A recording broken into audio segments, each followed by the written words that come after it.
इस वक्त मेरी मौजूदगी बिहार की राजधानी पटना में है। पटना में इसलिए मेरी मौजूदगी है क्योंकि आपने झारखंड की तस्वीर आप लोगों को दिखाया था, जन आंदोलन जन सैलाब की तस्वीर जो जीत कर आए। अब जंतर मंतर झारखंड होते हुए वो आंदोलन का जो उग्र रूप है गर्दनी बाग में देखने को मिल रहा है। यहाँ पर सभी छात्र आंदोलन पूरी तरीके से एकजुटता के साथ कर रहे हैं। अगर TRE 4 की बात की जाए तो कम से कम 4 साल से लोग धक्के खा रहे हैं, तैयारी कर चुके हैं स्टेट सीटेट एग्ज़ाम देने के बाद, BED का एग्ज़ाम देने के बाद, तो भी यहाँ बेरोज़गार बैठे हुए हैं। और आपको बता दें कि लाइब्रेरियन की अगर बात की जाए तो 18 साल से उसकी वैकेंसी नहीं आई है। सरकार जो है नोटिफिकेशन में 32,788 वैकेंसी लाई है। सवाल अब ये है कुमुद जी कि आप कितने दिन से प्रोटेस्ट में हैं? ये मेरा आमरण अनशन का 19वां दिन है और हम लोग गांधीवादी रास्ते पे चल रहे थे, लेकिन ये सरकार तनाशाह और निरंकुश हो गई है। मेरा BP भी लो है, वेट 12 किलो लॉस हुआ है। हौसले बुलंद इसलिए हैं कि हम जिनके लिए लड़ाई लड़ रहे हैं वो हमारे लिए मजबूती पूर्वक खड़े हैं और मैं उन लोगों के साथ धोखा नहीं कर सकता, क्योंकि ये लड़ाई कुमुद पटेल की नहीं है, ये लड़ाई पूरे बिहार के आम आवाम की लड़ाई है। तो आज हम लोगों ने लोक भवन का घेराव किया था। हम लोग की मांगे थी 2018 टेबल 3A के तहत PhD को अनिवार्य करते हुए बहाली ली जाए। हम लोगों की मांग थी कि उम्र सीमा 43 से बढ़ा के 55 की जाए। हम लोगों की मांग थी बिहार के सभी एग्जामों में डोमिसाइल नीति लागू की जाए। नहीं, सभी मांगों लेकर हम लोग का लगातार प्रोटेस्ट चल रहा था और सही भाई TRE 4 के हैं, लाइब्रेरियन के हैं, BPSC के हैं, सभी हमारे भाई हैं, वो लोग भी आंदोलन कर रहे हैं। सभी को मेरा, कुमुद पटेल का सभी भाइयों को मेरा पुरजोर समर्थन है। बैठिए सर, बैठिए। हम लोग भी आप ही के जूनियर सीनियर हो गए। हम अभी बैठेंगे नहीं। देखिए, छात्र एकजुट नहीं हो पाया, इस वजह से हम कोई बयान नहीं देंगे। छात्र आनंद सर एक मैसेज दीजिए। आनंद सर एक मैसेज दीजिए। आप बहुत बहुत धन्यवाद सर, फोटो बनाने मैसेज दीजिए आनंद सर। चलिए, आनंद सर एक ही लाइन में बोले कि छात्र जो है वो एकजुट नहीं हो पाए हैं, इसलिए वो कोई बयान नहीं दे पाएंगे। हालांकि ये चीज़ें मैंने भी नोटिस किया है और कहा है कि आंदोलन को और ज़्यादा मजबूत करना चाहिए। जो छात्र अभी तैयारी पढ़ रहे हैं उनको बाहर निकलना होगा, जन आंदोलन में एक समर्थन देना होगा ताकि सरकार को वो चीज़ें दिखे। देखिए, पूरे बिहार के छात्र जग चुके हैं, आखिर छात्रों के साथ आप अन्याय कब तक कीजिएगा। पूरे बिहार के छात्रों में जो ऊर्जा है वो पूरे देश को गति देने का काम करती है। आप कहीं पूरे इंडिया में कहीं चले जाएं, छात्र बिहार के सभी जगह मिलेंगे, मजबूत मिलेंगे। अगर चांद पे भी बहाली आ जाती है तो बिहारी छात्रों का दबदबा वहाँ भी रहेगा। तो हम लोग तो भाई चाहते हैं कि बदहाल शिक्षा व्यवस्था सही हो।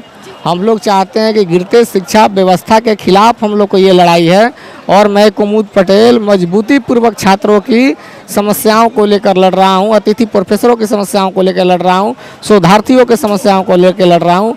19 दिन आमरण अनशन का होने के बाद भी तमाम ऊर्जा इन्हीं लोगों से मिलती है।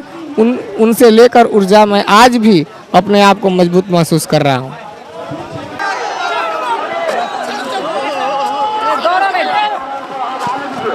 आपने प्रश्न किया कि बिहार की शिक्षा व्यवस्था बहुत खराब है। बिहार की ही नहीं खराब है, पूरे देश की शिक्षा व्यवस्था इतनी खराब हो चुकी है कि मैं इसके लिए कोई शब्द चुन नहीं पा रहा हूं। लेकिन एक शब्द मेरे अंदर में से निकला है, वो है यमुना नदी का पानी। जैसे कचरा कचरे की तरह बन गया है, उसी तरह से पूरे देश का शिक्षा व्यवस्था लाचार हो चुकी है। इसे सिस्टम को सुधारने के लिए, शिक्षा व्यवस्था को बदलने के लिए हमारे देश के युवा पीढ़ी को, हमारे देश के छात्र को सड़क पर नहीं, शांतिपूर्ण गांधीवादी तरीके से संविधान के दायरे में रह करके पूरे देश की शिक्षा नीति को बदलनी होगी।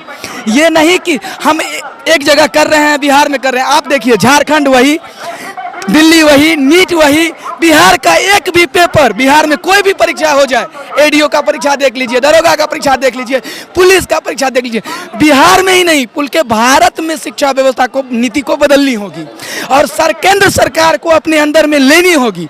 केंद्र सरकार इसे देख नहीं रही है। आज युवा को कहती है कि हम रोजगार के सपने दिखा रहे हैं, लेकिन सपना कहाँ है? 2 करोड़ का वादा है 2014 से 2 करोड़ रोजगार देंगे। लेकिन आज मैं मोदी जी से पूछता हूं कि क्या आपने 50,000 या 1 लाख भी भरा है रोजगार? नहीं। तो 26 करोड़ हो जाना चाहिए। वही 26 करोड़, हमारे देश में अभी 40 करोड़ बेरोजगार लोग हैं। 26 करोड़ को अगर आपने रोजगार दे दिया होता तो हम कहाँ आज आंदोलन करते? ये जो समय हम बर्बाद करते हैं सड़क पर आकर के, क्या है ये समय मेरा कीमती है। अगर इस समय में हमको आप रोजगार देते, केला का पेड़ रोप लेते तो हम आपको एक केला बेच लेते तो आप देश का जीडीपी बढ़ा लेते। एक मेरे अंदर में कविता है, तुनीर में अभी बान बाकी है, तुनीर में अभी बान बाकी है, सिंहासन ले जान हमारी, सिंहासन ले जान हमारी, प्राण बाकी है। जिस पल सारी हदें तोड़ दी जाएगी, जिस पल सारी हदें तोड़ दी जाएगी, रणभूमि में मैदान अभी बाकी है, रणभूमि में मैदान अभी बाकी है। मैं लड़ने के लिए तैयार हूं, जंतर मंतर ही नहीं, मैं कहता हूं युवाओं को, उन छात्रों को जो पढ़ाई नहीं करते हैं, आप भी आगे आइए। क्यों? क्योंकि आपके आने वाले बच्चे भी तैयार हो रहे हैं। उनके माता पिता को भी मैं कहना चाहता हूं कि आपको भी आना चाहिए। आप घर में नहीं बैठिए, व्यूज नहीं देखिए, हर जगह धांधली है।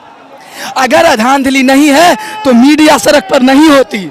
मीडिया भी सड़क पर हमारे धूप को, इतनी बड़ी धूप में हमारे प्रश्न के लिए सरकार के लिए सामने नहीं रहती।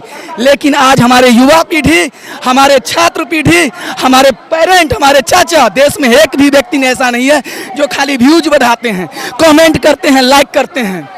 लेकिन आगे आना चाहिए। कोई भी ऐसा व्यवस्था नहीं देख रहा हूँ जिससे परिवर्तन है।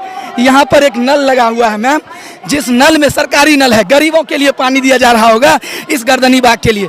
वहाँ पानी 1 घंटे में अगर सम्राट चौधरी जी आए और अपना हाथ धो के यहाँ से चल जाए तो मैं अपना सर काट दूँ। 1 घंटा में हाथ नहीं धो पाएगा, इतना पानी देता है उसमें। आप गरीबों की कल्याण करते हैं। कूड़ा वहाँ पर भरा हुआ है या प्रोटेस्ट? हम लोग का प्रोटेस्ट हो रहा, समझिए दिन रात से यही हूँ, 72 घंटा से जगा हुआ हूँ। कि सफाई क्यों नहीं? सफाई हो रही है, सफाई कर्मी आते हैं, रात को करते हैं, लेकिन नल का पानी का बंदोबस्त ऐसा होना चाहिए ना। आपने हमारे लिए नहीं किया है, उन गरीब परिवारों के लिए किया है जिनको ज़रूरत है और उन्हें पानी ही नहीं मिल रहा है। तो आप ज़रूरत को पूरा किए हैं कभी? जल पानी फेल। नल जल योजना घोटाला योजना है। जिस परिवार, किसी भी परिवार को पानी नहीं मिल रहा है। मेरा मुद्दा नल जल योजना नहीं, मेरा मुद्दा है कि रोजगार मिले, सही रोजगार मिले, शिक्षा में पारदर्शिता हो, जो परीक्षाएं हो उनको सतता पूर्वक ली जाए। मैं यही आखिरी सवाल पूछती हूँ सबसे, क्या लग रहा है अगर सरकार आपकी डिमांड पूरी नहीं करती है तो क्या जंतर मंतर झारखंड बनाएंगे बिहार को? देखिए, अगर हमारी मांग सरकार पूरी नहीं करती है तो हम गांधीवादी तरीके से, शांतिपूर्ण ढंग से ही हम तब तक बैठे रहेंगे जब तक हमारी मांग सरकार